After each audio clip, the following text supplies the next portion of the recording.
Coming up on this episode, I Geralt's excited about The Witcher 3. John presents a hoof's hoof of top gaming horses. She's a headstrong mare who can only be tamed by folk music. Aoife examines the art of world building, and this band of cutthroat mercenaries wave the flag for Western RPGs. If everyone in the game looks like they're in a 1987 advert for Studio Line hair mousse, it's definitely Japanese. Fantasy is real on this week's Video Game Nation.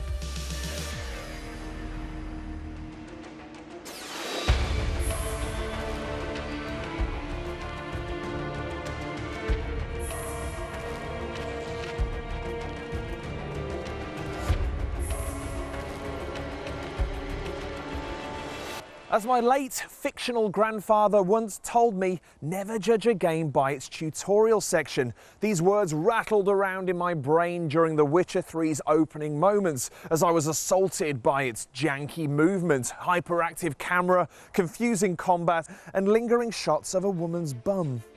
This was nothing new. I'd run into the same things, gratuitous bum included, with the opening of The Witcher 2, although that time my granddad's wise words fell on deaf ears. But I told myself The Witcher is Poland's most popular export since its own workforce, a series of such note that it has even earned the attention of Barack Obama. Surely it'd be remiss of me to dismiss it a second time. And I was right, because The Witcher 3 eventually reveals itself to be something quite special, especially if you like bums. First up, you don't need to be intimately acquainted with the previous exploits of Geralt of Rivia before wading in. Much of what has gone before can either be inferred if you pay attention to the dialogue or read the handy character bios. It's much like jumping into a show like The Wire or House of Cards, full of baffling terminology that you'll gradually tune into until you're capable of distinguishing your Nordlings from your Nilfgaardians. And as with any good RPG, The Witcher 3's story is really just a hook on which to hang hundreds of hours worth of irresistible distractions. From the moment you're free to roam the opening area of White Orchard, you'll be overwhelmed by the number of monster lairs to be destroyed, hidden treasure to be discovered, villages to be liberated, and mysteries to be solved. And that's just the prologue. Geralt is a man of many talents: fencing, alchemy, hunting, sleuthing, all of which will come into play as he aids emperors, peasants, and everyone in between on his travels. If you have the willpower to stay on the beaten track, The Witcher 3 could likely last you a solid 40 to 50 hours. But with the wealth of other attractions on offer, that figure could easily skyrocket into the low hundreds. It's great value for money, obviously, but could it impact on the likelihood of you ever seeing the end credits? I don't think I will ever finish The Witcher 3, and I'm completely fine with that. I mean, I'm happy to play like 60 hours. That's a long time. But 200 hours, I genuinely have better things to do. And I'm as surprised about that as anyone. I don't think I'll ever see the end of The Witcher 3. I don't think, to be honest, I'm not sure I'm ever going to finish a video game again, because I've got 2 small children. So, you know, I'm lucky if I can finish a poo. If you mean finish it as in get to the end of the story, I will definitely be doing that. I'm a huge fan of the Witcher games. I really love Geralt himself. I think he's a fantastic character. It's really nice to play someone who's actually got a personality rather than just a kind of blank cipher that you project yourself onto. I've resigned myself to like never finishing The Witcher 3. It's like, I know it's not going to happen. Same thing happened with Skyrim. There's just so much stuff to do in it that I'm happy to walk in circles around the world. There's more chance of me finishing an ice cream made of yellow snow and dog hair than there is of me finishing The Witcher 3. Know what they say, can't teach an old wolf new tricks. The beauty of these diversions is that they're largely all killer with very little filler. Most offer up compelling tales of their own, from tragic tales of illicit love to a surprisingly humorous encounter with an old woman who just won't shut up about her precious missing pan. Everything contributes to the feeling that The Witcher's world is thoroughly lived in and populated by real human beings. The richness of the world and its inhabitants is largely thanks to the source material, a series of novels collectively known as Videogame in its native Poland. It's a rare example of a successful literary gaming adaptation, which makes me wonder what other page-turners deserve the same treatment. It's been done to death, but post-apocalyptic games are never quite like Cormac McCarthy's The Road, which I think would be a really interesting video game, because that's a post-apocalypse where it's not about zombies, it's not about combat, it's about the horror of, you know, pure survival. And I think that would be a very fascinating game. It's just like DayZ, but without the zombie part. If someone could make a road RPG that had more sort of survival elements to it, that would just be one of the most depressing, but also potentially very enjoyable game. I've been dreaming since I was a little girl about a Narnia video game, a good one, a really good one. I imagine it being like a Zelda-style, open world-ish RPG with lots to do. There's so much in that series of books that you could turn into a fantastic video game. I think it would be amazing. In my head, it's amazing. Ender's Game.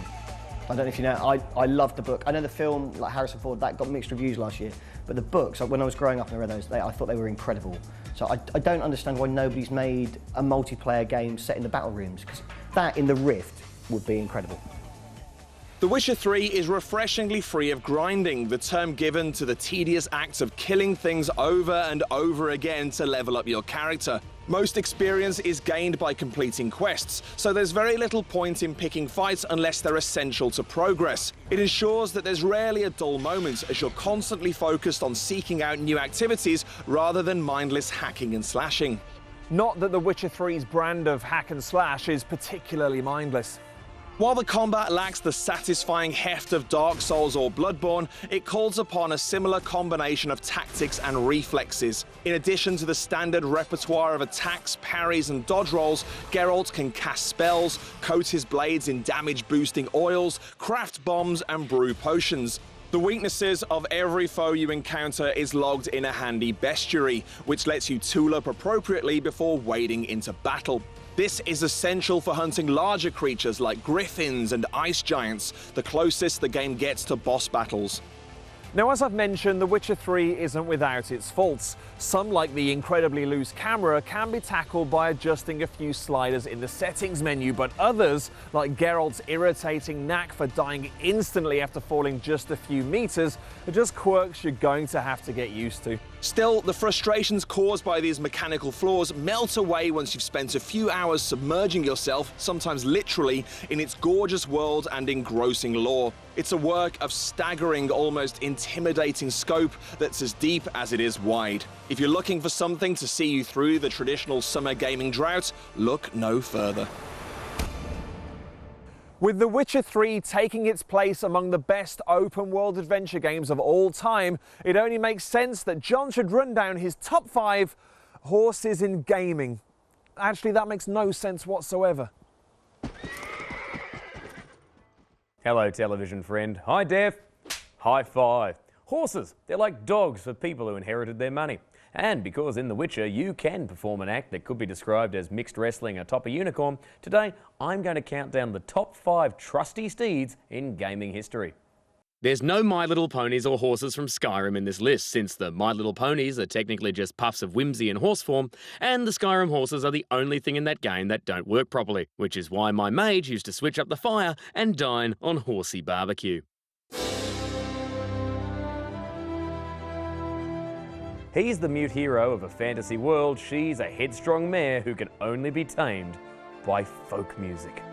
Well, that sounded a lot more like lusty Game of Thrones fanfic than I intended. Epona is Link's horse throughout much of the Zelda series. In her first game, she can be won in a race where you feed her carrots to make her go faster, which is cute and shows no understanding of how her digestive system works. She's headstrong, loyal, and can leap a gorge when it matters to the game's plot, but if you call for her indoors, she can't help you. Also, she'll only listen to Link if he plays her a song on the ocarina. Awesome! I look eagerly forward to the sequel where he whips out an accordion and summons a donkey. When the first Mortal Kombat came out, the world got the treat that was Goro. The four-armed interdimensional warrior who looked like a clumsy kid had been at the Play-Doh. He was followed by Kintaro, who looked like a Battletoad in bondage gear, and then this chap, Motaro, the horned centaur warrior of Mortal Kombat 3. Bigger than any other character in the game, he had a strange metallic tail that shot fireballs and the proper ability to kick you in the face with his hooves. Also, when he won a match, he had a victory pose that made it look like he was going to recite Shakespeare. Time now to hit the 90s and level 2 of Sega's final Shinobi game, which starts with a surprise. Instead of just being a side-scrolling beat-em-up like the rest of the game, your ninja is suddenly racing through a beautiful field on a gorgeous stallion, where ninjas start dropping from a giant kite that floats in the background. First of all, it's unexpectedly beautiful, a horse riding level coming out of absolutely nowhere, and kite ninjas to fight. And second, your horse is also a ninja. Yes, you'll do normal horse things like leap over hurdles, but when you go to do a flying kick, your horse does a flying kick. a really fun, beautifully made level with a ninja horse. What's not to love?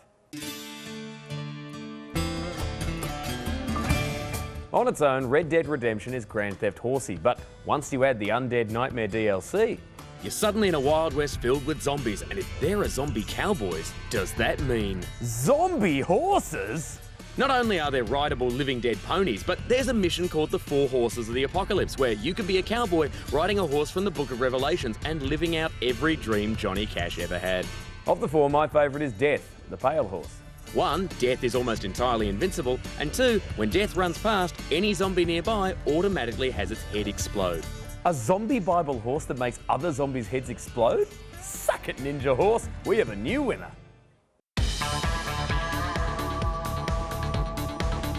We've had a musical filly, a murderous fellow, Masashi's fly kicker, and the nastiest nag in the New Testament. What could be more interesting than that?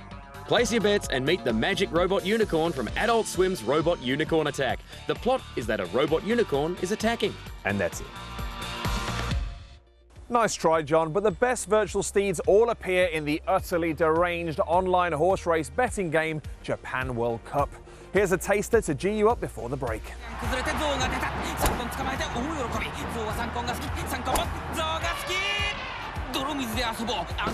I still haven't finished it. I am still dreadful at fighting dragons.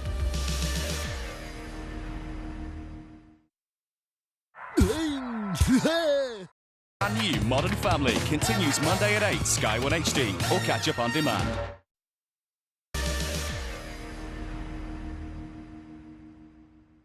Welcome back, traveller.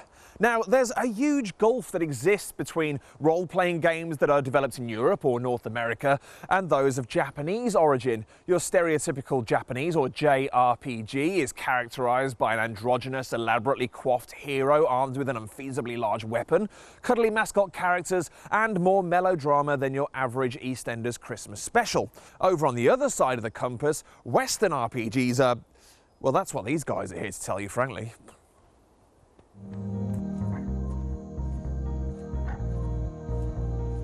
I think the thing that makes Western RPGs different from, Japanese RPGs is that they really both focus on two different things. So in Japan, RPGs focus on stories and characters, and they have very defined characters and plots, whereas Western RPGs come from a really different history. They come from a history of tabletop RPGs. That's much more about world building. It's about creating a space that is just vast and endless and full of possibilities. Beware. It's to do with the art style, it's to do with the complexity of the game mechanics and the battle systems and all that, but mainly it's to do with the haircuts. If everyone in the game looks like they're in a 1987 advert for Studio Line hair mousse, it's definitely Japanese. I guess the traditional difference between a Western and the Japanese RPG was always the linearity of it. Japanese RPGs always tended to be they follow a certain story and they'd be quite strict about how you did that. Western RPGs, going right back to the late 90s, things like Fallout, seemed to aspire to more choice and more of an open world feeling. 1 is more realistic hairdos, and 2, about 20% more clothing. Otherwise, they're basically the same. There's a lot of differences between Western RPGs and Eastern RPGs, but I think consistently the main difference over the years has been where they were made.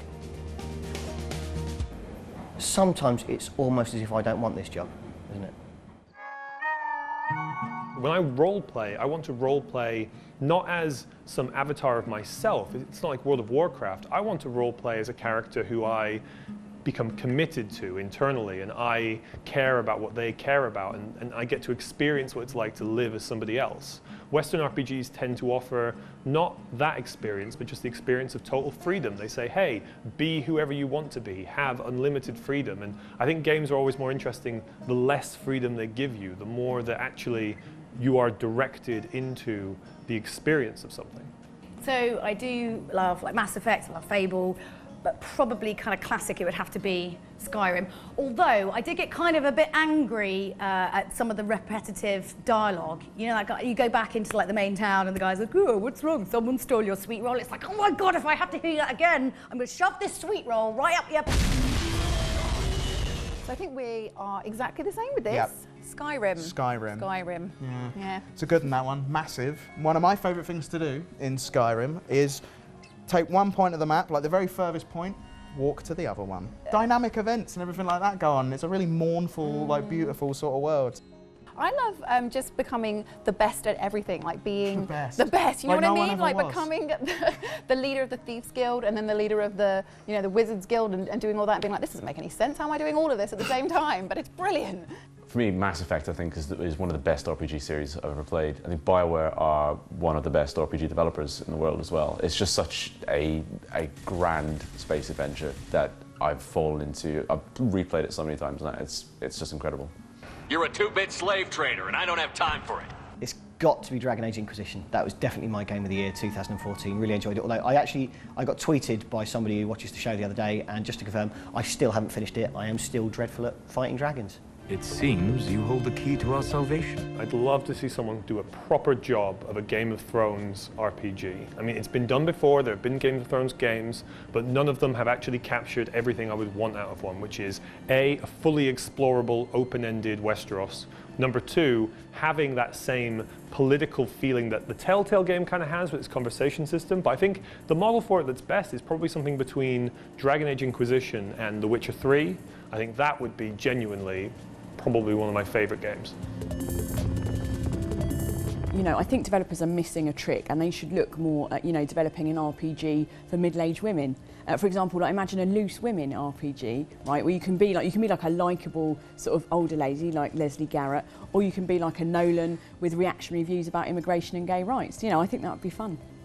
I would love to play a Harry Potter RPG. A really big Harry Potter RPG with a proper giant Hogwarts that's full of secrets. And I'd like to not play Harry or any of his friends. I'd like to play just an ordinary student at Hogwarts going about their business. If I was going to take any series, turn it into an RPG, Once Upon a Time, if anyone's watched that. It's like all the Disney characters, like Cinderella and the Evil Queen and everyone like that, all in a sort of real life town. So all these realms coming together and stuff like that. Oh, it's amazing. How about you? Oh, I think I'm going to go for Futurama actually.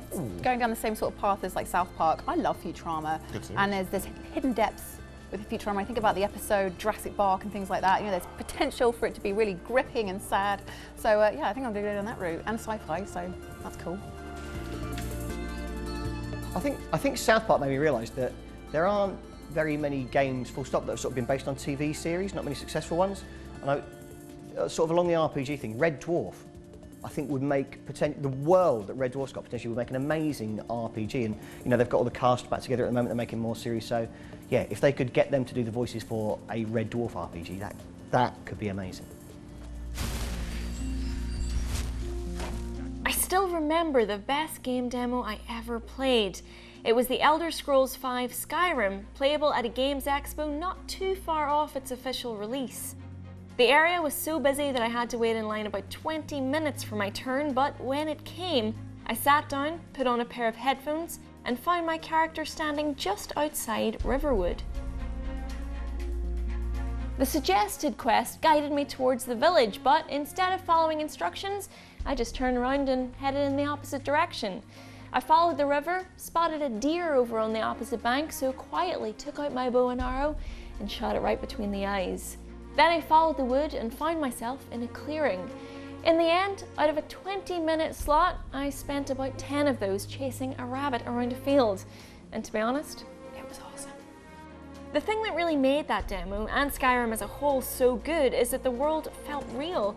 It felt like I could head out in any direction and there'd be something to find, something to do. There was life outside the usual campaign and side missions. You could simply exist in the world without being the Dragonborn. The massive open world of The Witcher 3 feels similar. The key to building a world that feels real is the details. The sound of the wind rushing through the long grass and the limbs of a nearby tree at night, the sight of villagers resting their tired limbs by the side of the road after a long morning working the fields. It doesn't feel like a game that only springs to life the moment you ride past. It feels like a place that carries on whether you're watching or not. There have been a few comparisons made between The Witcher 3's world and Red Dead Redemption, which put equal emphasis on the wider environment.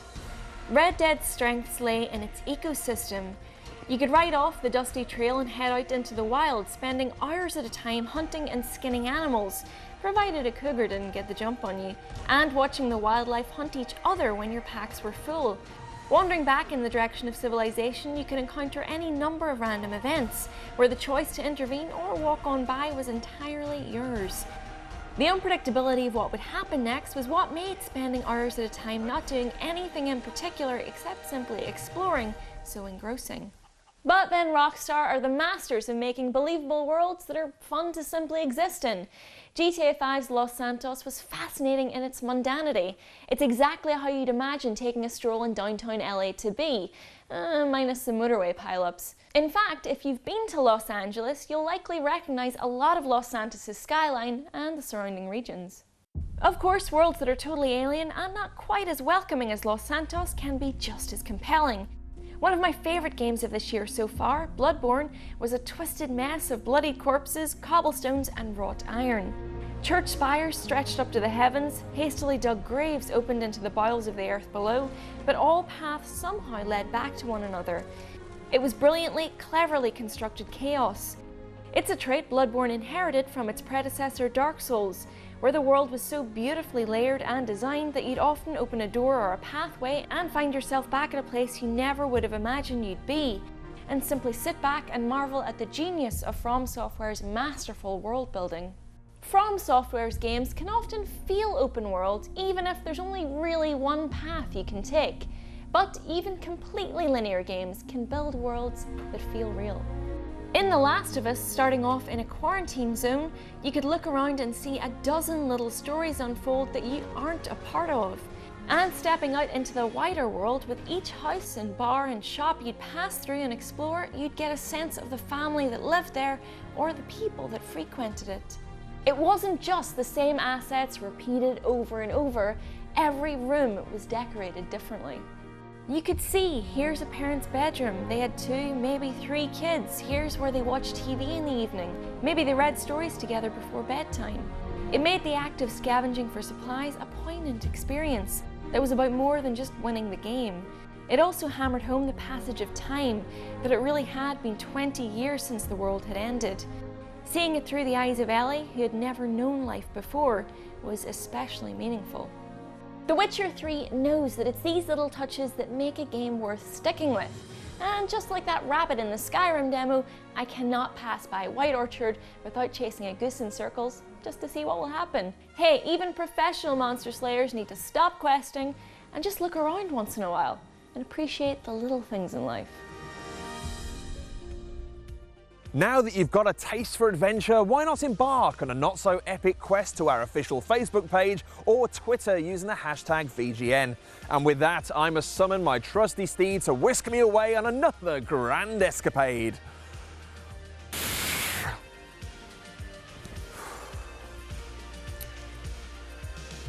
Yeah, hi mate. Yeah, can I get a cab to Chicken Kingdom, please? Yeah, Chicken Kingdom, yeah.